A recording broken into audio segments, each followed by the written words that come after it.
Alright, so I got a pal over in Reseda, good pal of mine. He does all the bike stuff. He did the framework. He didn't do that one.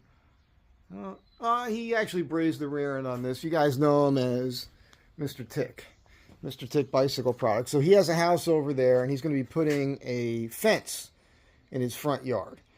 And he asked me about it. And listen, I've been doing construction of all sorts for well over 30 years now. I've built plenty of fences. I've worked on everything. I mean, I've worked on boats. I mean, I've worked on a lot of stuff. Sets, everything. You guys know you've been here. Houses from the ground up. From digging footings and building forms and pouring the foundation and doing the block work, the framing houses and everything to the interior and all the finish work and that, building furniture, all of it. And I've also done a lot of repair work for people. So, you come in, you got to redo something. So I've learned what makes things fail. A lot of times, if you choose a better quality material, especially when it comes to wood, when you're doing things outside, it can last a lot longer. However, that premium sort of lumber costs a lot more money. There are other things you can do to make things last. So I'm going to show you the system I came up with for a fence and explain it to you. Now, this guy's doing all the work himself, other than I'm making some of these parts for him. He's doing a frame for me. We're doing a trade here. Although this is a lot of work.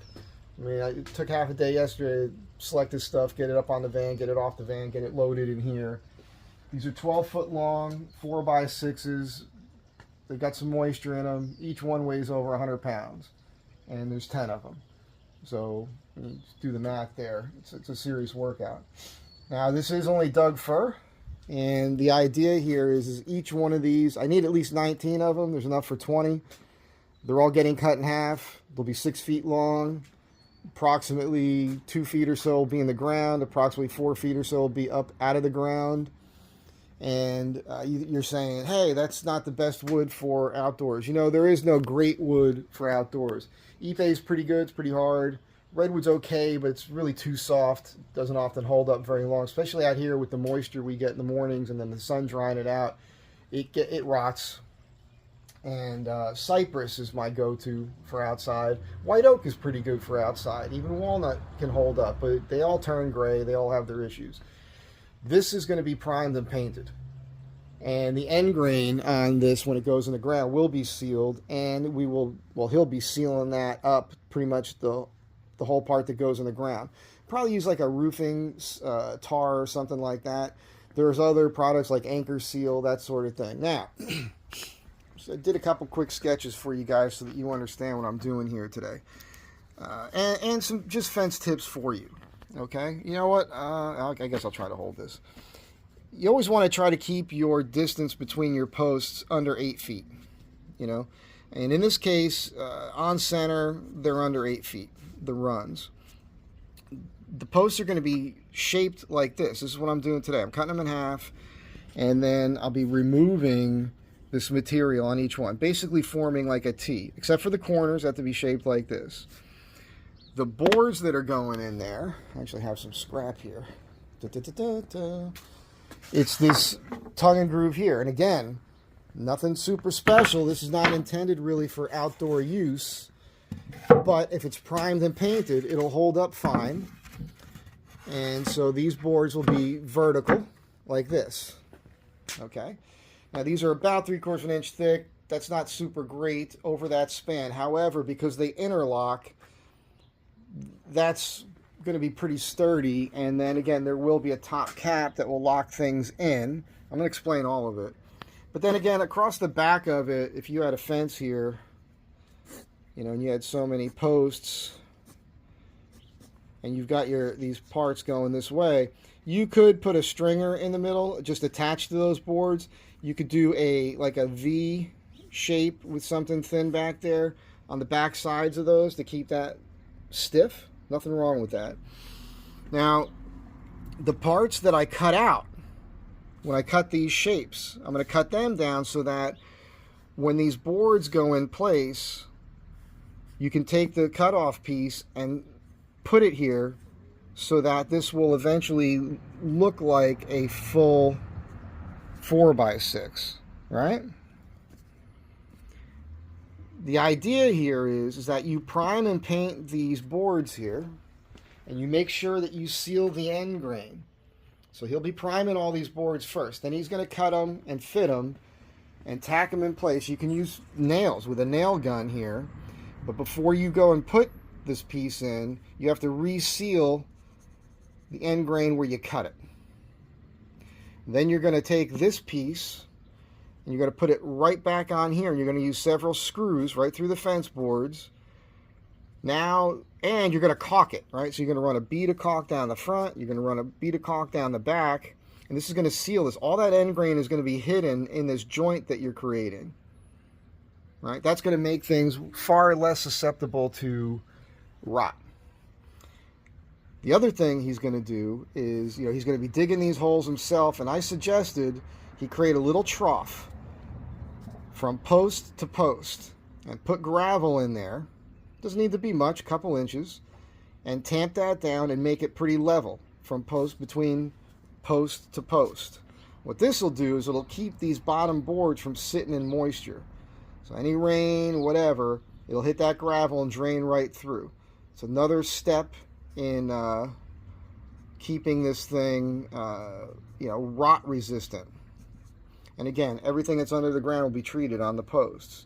So this is kind of what it'll look like from the front. It'll be super clean.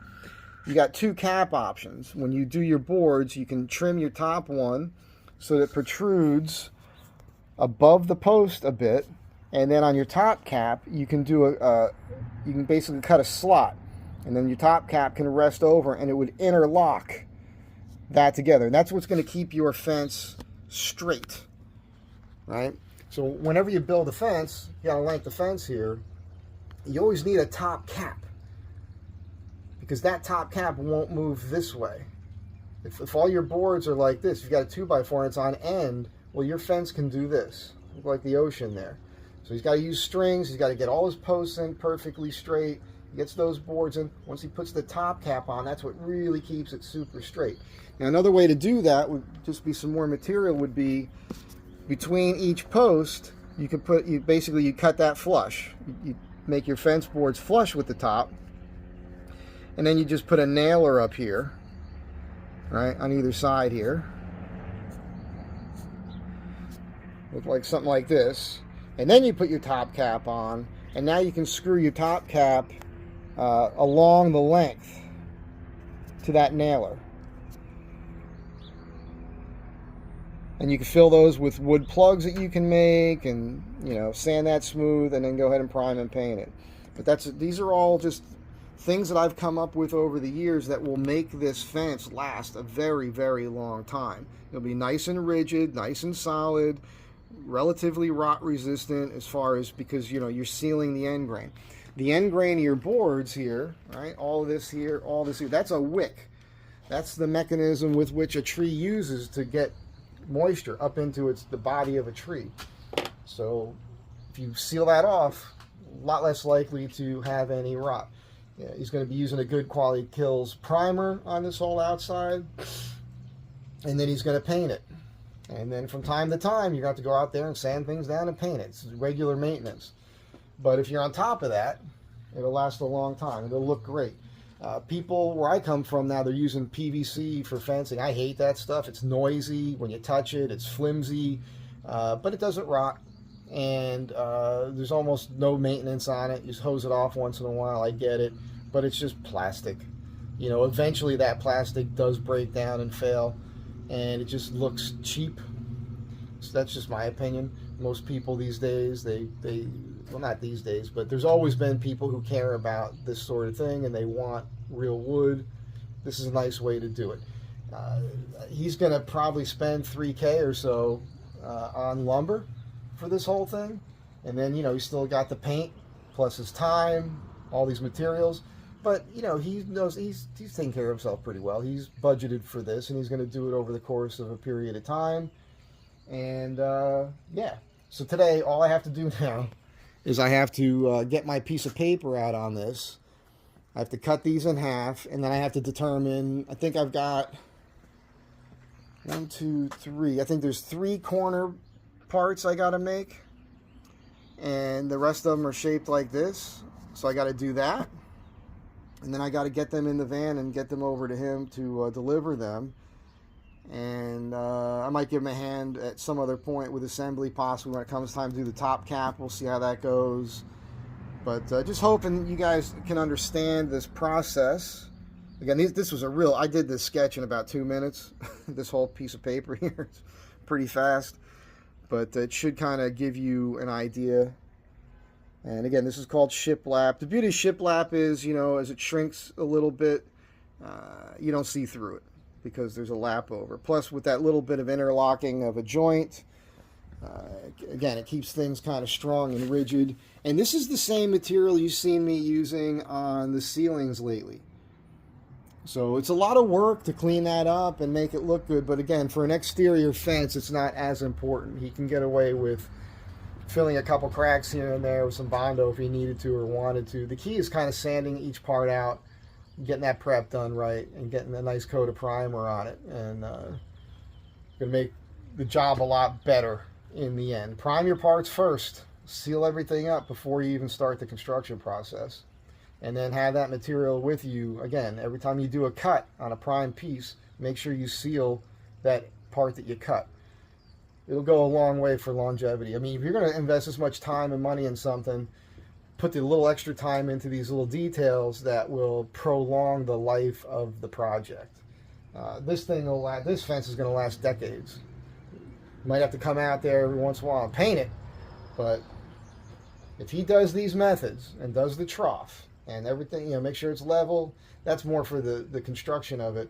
But as long as he gets that trough in there and he puts the gravel in, and those boards are always sitting on dry rocks instead of sitting in moist dirt, and those posts are sealed, and he does all the right stuff with sealing the end grain with paint and everything else. He seals the top of the post before he puts the top caps down.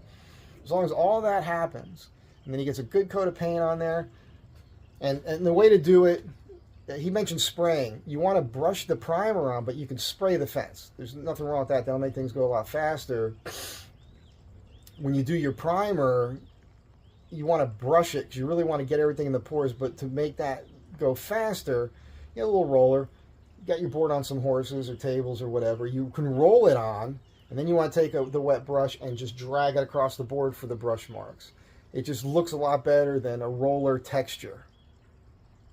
You heard? You do all this work to do a job, and then you roll it on with a roller, then you look at it and you have that orange peel roller texture. To me, that looks cheap. So, but that's up to him. We're not arguing about that or anything. I'm just giving him my suggestions. He's one of those guys. He wants to do everything to the nth degree, trying to make things correct. You see that in his work with his bicycle parts and everything else. He's one of those kind of guys. So he wants to put this effort into this and make it super cool.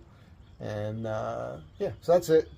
I'll probably show you guys some pictures. I might include a couple snapshots of his yard when we put where the stakes go in.